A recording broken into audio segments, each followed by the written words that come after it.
Harus betul-betul tegas dipindah ke online.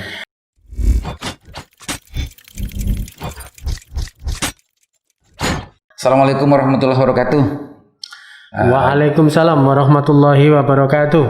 Sekarang saya akan sandrasan tentang masalah pilkada serentak dengan pengamat Jawa Timur yang viral di media. Di udara dan di darat ini viralnya, nama Pak Surohim. Sudah 2 kali saya undang beliau, bersedia terus. Alhamdulillah ini. Assalamualaikum Pak Surohim. Waalaikumsalam. Siapa yang berani menolak sandrasan? Itu ya, ini urusan sandrasan. Ini sudah memviral se-Indonesia. Pak Surohim ini pasti tidak akan pernah lepas mengikuti, menyimak dan mengkaji, menganalisa tentang masalah setiap perkembangan politik, perkembangan tahapan pilkada dan segala macamnya gitu ya. 2 hari ini viral, berawal dari sikap PBNU dan juga Komnas HAM. Akhir-akhir ini saya juga membaca juga Muhammadiyah juga ikut meminta kepada pemerintah untuk menunda gitu ya, untuk menunda pelaksanaan pilkada yang akan dilaksanakan tanggal 9 Desember. Amatan Pak Surohim sebagai pengamat, apa responnya tentang masalah ini? Ya, pertama tentu sesuatu ya, kalau yang menyampaikan itu 2 ormas besar di Indonesia.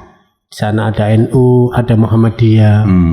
Jadi pasti didengarkan. Karena memang itu 2 kekuatan kultural yang ya sangat strategis, dominan dan juga berpengaruh di Indonesia. Siapapun yang menjadi penguasa di negeri ini, tidak ada kata tidak, wajib mendengarkan saran itu. Dan kalau dilihat dari saran-saran itu, garis bawahnya wajib mendengarkan dari suara 2 organisasi besar ini. Iya, karena kan memang itu ormas yang dominan ya, ormas yang dominan di Indonesia. Siapa yang tidak mau mendengarkan? Kualat bisa itu. Ya, apalagi kalau yang titahnya PBNU, super kualat ya. Jadi pada intinya kan mereka itu meminta pemerintah itu betul-betul serius sebenarnya itu, bahwa COVID-19 ini bukan main-main.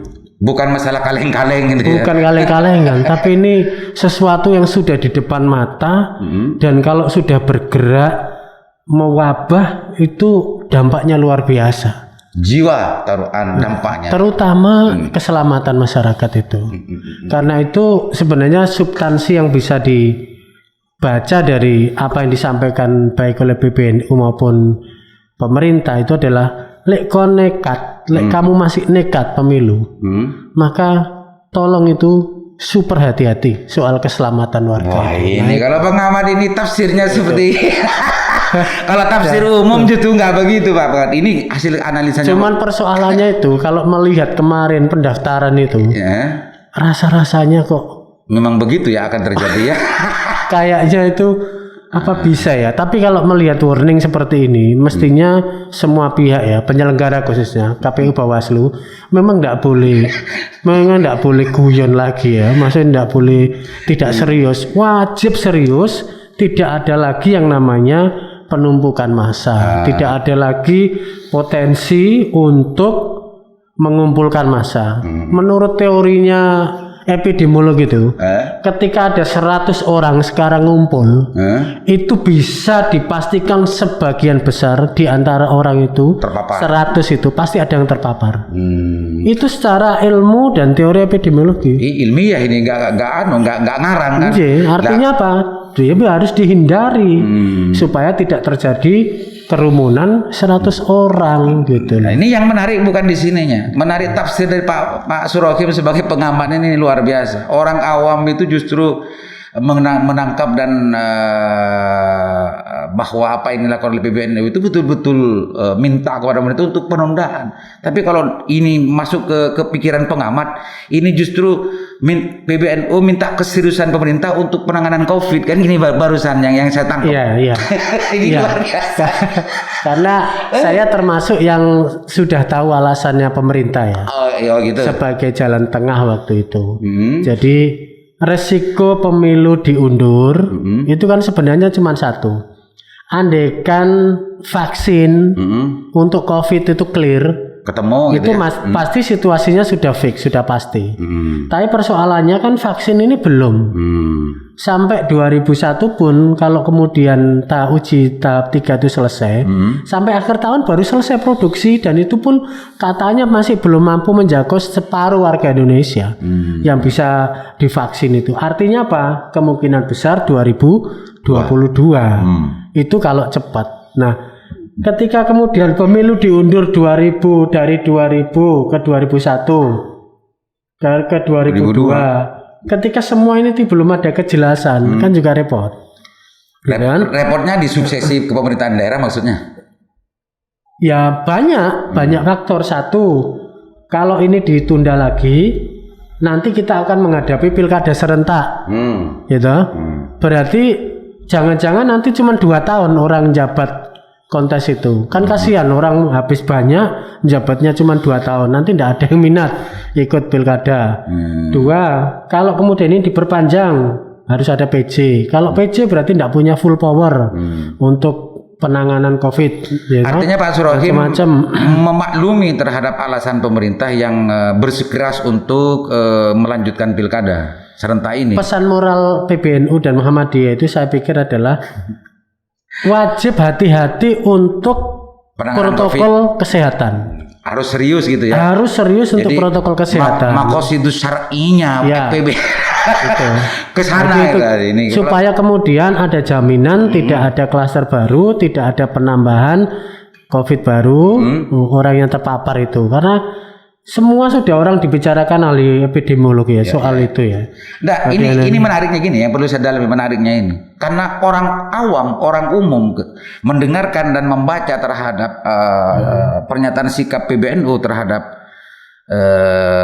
proses tahapan pelaksanaan pilkada ini adalah saklek, minta ditunda. Tapi kalau pengamat kan artinya beda. Justru keinginan NU dan segala macamnya itu agar pemerintah siap dan serius untuk penanganan COVID kan. Ini menarik tafsir ini tafsir kalau menarik. Kalau pesan itu tidak disampaikan secara lugas begitu, itu pemerintah penyelenggara akhirnya kan juga main enteng aja. Gitu. Padahal situasinya ini tidak enteng. Nih husnudonnya begitu ya.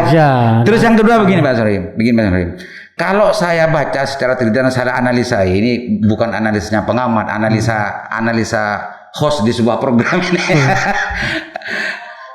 ada hujah dan analisa yang dipakai oleh NU dan juga Komnas HAM bahwa memaksakan pelaksanaan tahapan pilkada ini berlanjut ini berarti pelanggaran HAM kalau bahasanya Komnas HAM. Tapi kalau bahasanya NU ini masuk ke dalam hifdzun nufus, namanya hifdzun nafsi, adalah perlindungan terhadap jiwa-jiwa manusia, dan itu secara agama memang harus dilindungi, ada perintah agama untuk melindungi. Itu yang masuk ke dalam poin-poin alasan yang disiarkan oleh PBNU. Makanya orang awam menangkap itu semua adalah ini serius, tafsirnya tidak semacam itu. Iya. Minta tunda beneran maksudnya ini. Jadi memang keselamatan publik dan keselamatan jiwa manusia itu memang di atas semua tafsir hukum. Jadi memang itu menjadi prioritas yang utama dan itu harus ditangkap betul oleh semua pihak.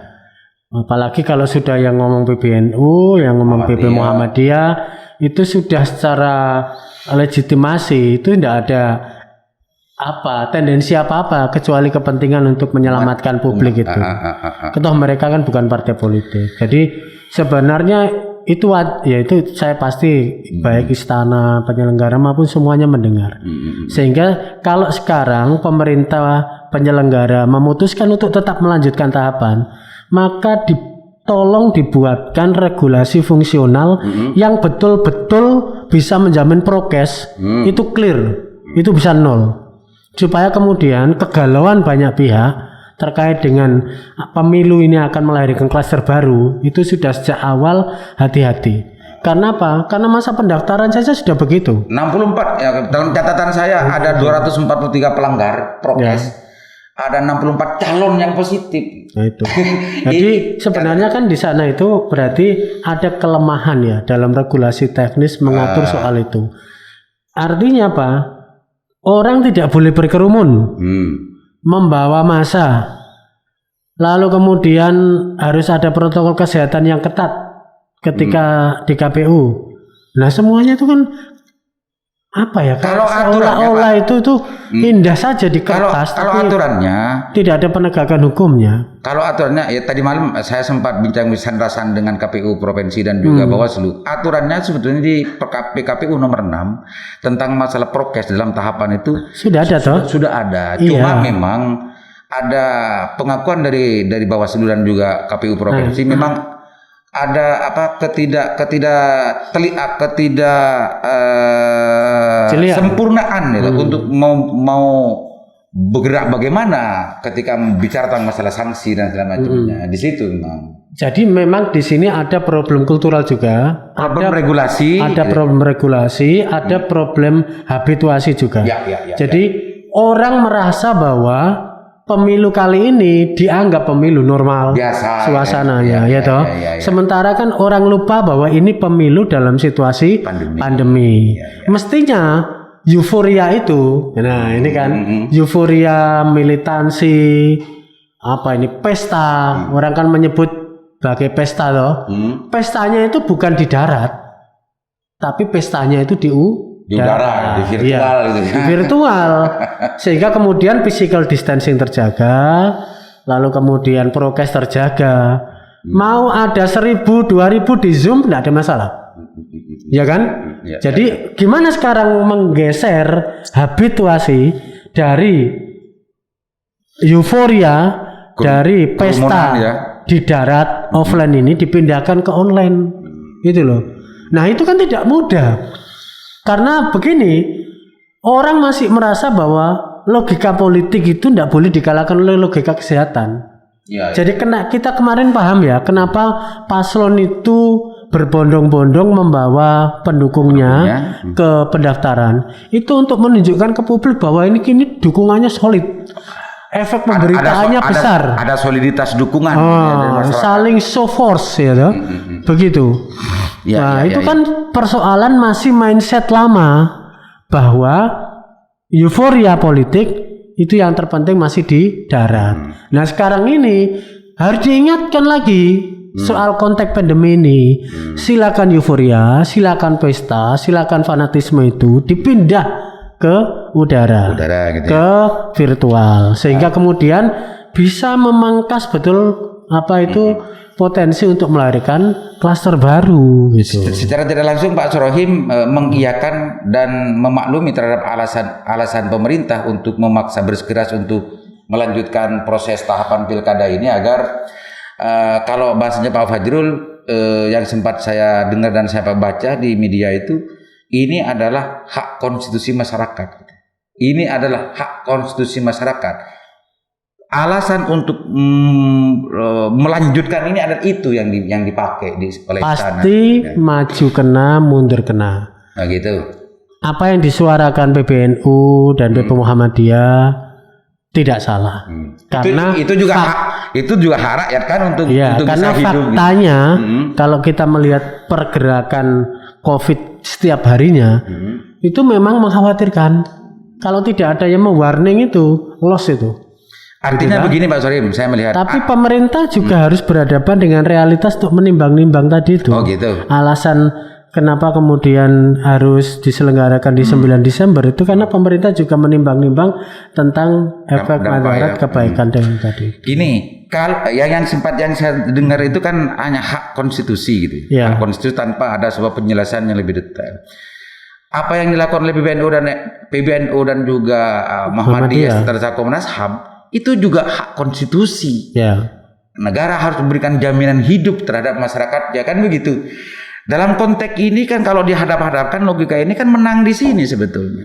Negara sama-sama punya hak, kewajiban maksudnya untuk KPU, Bawaslu progresif saja. Oh gitu. Bahwa tidak ada kegiatan yang berupa offline gitu ya. Harus tegas harus begitu. Betul-betul tegas dipindah ke online gitu. Kalau tadi Pak Surohim mengatakan bahwa orang nanti waduh sepi, enggak puas macam-macam. Ya tadi itu pengen pemilu ini berhasil atau enggak gitu ya. Pemilu berhasil untuk apa? Pemilu berhasil kalau kemudian orang pada terpapar corona. Iya. ya kan? Nah, itu yang dikhawatirkan. Nah, karena ini supaya pemilu ini berhasil memutus mata rantai, maka yang potensial menimbulkan kerumunan, bahkan bila perlu PKPU itu ya, kan selama ini masih menyediakan ruang 50, masih diizinkan. 50 ya. Iya kan? Bahkan 100. Gitu.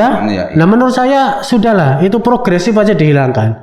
Hapus semua aturan itu gitu ya. Supaya kemudian lebih safe dan aman. Untuk menjamin bahwa menjamin bahwa pemilu ini betul-betul ingin memutus mata rantai. Nah, kalau tidak ada regulasi fungsional yang teknis yang progresif seperti itu, ya kekhawatiran itu masih muncul. Logis gitu ya kekhawatiran itu ya. Apalagi kalau kemudian kampanye terbuka, izinnya kepada penyelenggara ke pihak keamanan 50 yang datang nanti 100. Ayo, 100, siapa 500, kemudian yang 100 kalau sudah begitu mau dibuyarkan? Kan harus berhadapan antara pihak keamanan dan pendukung. Nah, itu juga memang sejak awal sudah harus kemudian mindset ini ditata. Ya sudahlah, ini dikhawatirkan semua pihak, ambil jalan tengah yang tidak membawa madorot. Nah, ini Pak Surahim, dari kalau di Muhammadiyah saya tidak membaca ya. Kalau dari PBNU kan memang sudah viral itu. Salah satu poin dari NU itu, satu memang minta penundaan, dua minta realokasi anggaran. Poin ketiga adalah minta kepada pemerintah untuk mengevaluasi ulang terhadap pemilu langsung gitu ya. Dengan momentum ini itu harus dijadikan evaluasi ulang sebagaimana hasil muktamar NU tahun 2012 dulu dikembalikan kepada dewan gitu. Itu gimana menurut Pak Surahim? Ya, sebagai akademisi, kalau selama ini tujuan ada pemilu langsung itu dalam rangka penguatan politik lokal. Saya kira dalam rangka menghormati penguatan politik lokal itu, maka pemilu kada kabupaten kota menurut saya masih tetap layak untuk langsung gitu. Ya, dilangsungkan. Terus, karena ini bagian dari reformasi politik, ya ini perjuangan yang panjang ini menjaga untuk kedaulatan rakyat gitu ya. Betul, menjaga kedaulatan rakyat paling dekat. Top posisinya memang dia paling dekat dengan konstituen. Tapi kalau di level provinsi, Gubernur, karena sebenarnya provinsi ini kan lebih administratif sebagai kepanjangan pemerintah pusat, ya boleh saja ya wacana itu dikembalikan ke dewan. Karena kan memang lokasi cakupannya juga cukup besar. Jadi artinya Pak Surahim, dari poin ketiga, alasan dari PBNU untuk meminta penundaan dan minta untuk evaluasi tentang sistem pemilu langsung ini, kalau kabupaten mestinya jangan jangan. Untuk menjaga kabupaten dan kota untuk menjaga kedaulatan dan hak masyarakat. Tapi itu kalau provinsi ya masih terbuka peluang untuk itu, karena provinsi masih buka peluang. Ya. Alasannya karena hanya fungsinya administratif. Ya, sebenarnya kan provinsi itu kan kepanjangan tangan dari pemerintah pusat. Dan wilayahnya kan juga cukup luas. Jadi mungkin dari sisi efisiensi pembiayaan mungkin ini. Tapi untuk kabupaten kota menurut saya ini perjuangan reformasi ya. Gitu ya. Mengubah dari sentralisasi menjadi otonomi desentralisasi itu ternyata berdarah-darah panjang sekali. Jadi kalau kemudian dikembalikan nanti setback. Saya pikir jalan tengah saja. Atau faktanya memang kita sedang melakukan edukasi politik kepada semua pihak. Saya pikir semua juga setuju kalau politik ini juga tidak high cost. Faktanya karena kontestasi di lingkat provinsi itu kan juga biayanya sangat tinggi. Memang alasan dari NU dulu itu waktu wacana ini kembali, karena memang juga melihat pelaksanaan pilkada langsung itu di samping high cost juga ada benturan-benturan ya di masyarakat keras yang luar biasa, sehingga bahkan banyak ada juga yang korban nyawa waktu itu. Memang kadang-kadang sulit ya mengkompromikan antara kepentingan politik dan kepentingan non politik itu. Gitu ya? Makanya saya setuju kalau sekarang itu kalau alasan politik yang mengemuka itu mesti jadinya itu konfliktual. Tapi kalau alasannya itu kemanusiaan, gitu, coba itu justru itu malah merekatkan. Jadi ide-ide, peristiwa-peristiwa, kejadian-kejadian itu kalau diteropong dari kacamata politik mesti konfliktual. Tapi kalau dilihat dari kacamata kemanusiaan mesti menyatu, gotong royong. Jadi kalau bisa sekarang itu publik diajari untuk mempromosikan virtu-virtu yang kemanusiaan itu. Ya. Jadi melihat konteks sekarang ini politik apa ekonomi apa kesehatan. Nah, gitu tuh kalau pakai kacamata politik mesti nanti rame semua. Rame ya. Mesti otok-otokan nih, gontok-gontokan semua. Dan tidak ada apa titik temunya. Sana membandingkan ini, sini membandingkan ini, sini membandingkan ini. Tapi coba kacamatanya diubah. Jadi kacamata perspektifnya kemanusiaan, perspektif yang virtu-virtu publik gitu, empati taruhlah begitu. Jadi, nanti ketemunya akan satu. Ada mengeratkan kembali. Sehingga ketika orang mencoba mengkompromikan antara kesehatan politik dengan kacamata kemanusiaan pasti ketemu. Pak Soreim, kalau memakai teorinya jenengan ini, mestinya apa yang dikatakan oleh PBNU dan Muhammadiyah dan Komnas HAM ini sebetulnya adalah perspektif kemanusiaan. Menurut saya ya. Tapi kenyataannya sekarang negara bersikeras ini nggak mau nyatu. Ini nggak terbukti berarti kalau itu. Ini kan kemanusiaan, Pak. Betul. Artinya kalau teori Pak Soreim ini betul-betul berjalan dan di lapangan nanti. Ini tidak, meskipun negara sekarang sedang bersikeras untuk menindaklanjuti, ini juga energinya akan menyatukan kekuatan bangsa untuk menolak ini nanti kalau begitu, Pak Rahim. Makanya saya berharap pemerintah memberi respon ya, gitu ya. Baik kepada PBNU maupun PP Muhammadiyah, minimal menyampaikan terima kasih ya. Atas pemerintah betul-betul menyampaikan dengan tulus terima kasih atas sarannya. Ini sebagai masukan, pertimbangan itu wajib dilakukan. Karena itu betul-betul sebagai wujud hormatnya pemerintah kepada dua ormas besar di Indonesia ini. Jadi itu untuk menjadi kalimatun sawa ya. karena menurut tafsir tadi oleh Pak Soreim adalah sebetulnya PBNU dan Muhammadiyah itu mendesak dan juga mendorong pemerintah untuk sungguh-sungguh dan serius penanganan COVID kan gitu. Iya. Itu kan titiknya, poinnya sebetulnya. Jadi bahasanya itu tidak lagi pelan ya, tapi sudah cukup keras bahwa jangan main-main loh sama COVID ini. Itu loh sebenarnya. Tapi kalau mau diambil benang merahnya gitu, mestinya kan ya kalau nekat aja pemilu. Bisa tidak menjamin tidak ada klaster baru. Sebenarnya itu sebetulnya. Makanya kalau peraturan itu masih memungkinkan ya, menurut saya jika ada ketentuan pasal-pasal itu yang masih ada peluang untuk kehadiran secara fisikal berkumpul dan berkerumunnya orang, menurut saya sudahlah untuk menjawab respect pada pesan PBNU dan PP Muhammadiyah, hilangkan saja. Gitu ya. Itu pendapat dari Pak Soreim ya. Sepi di darat tidak apa-apa, bagian dari physical distancing. Tapi rame di udara. Wah, kayak podcast ini. Solusi. Ini solusi menarik ini dari Pak Soreim, dan ini masih belum dikatakan oleh pengamat-pengamat juga Pak ilmuwan-ilmuwan di Jakarta. Ini adalah salah satu solusi yang ditawarkan Pak Soreim. Mestinya tidak boleh memberikan ruang kerumunan. Betul.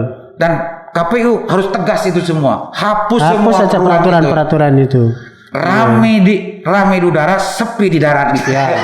Iya. Oke. Betul. Pak Soreim saya kira sudah banyak yang disampaikan dan ingat, kalaupun rame di darat terus itu menambah pandemi COVID, orang terpapar, semua tidak ada maknanya. Tidak maknanya. Demokrasi tidak maknanya gitu ya. Jadi kadang-kadang begini, bila perlu KPU dan Bawaslu itu harus diputarkan film ICU bagaimana perjuangan perawat dokter menangani pasien COVID. Gitu ya, biar ada kesadarannya. Jadi ketika mengubah PKPU, aturan-aturan itu, begitu ada yang pesta-pesta darat, kerumunan darat, coret semua itu.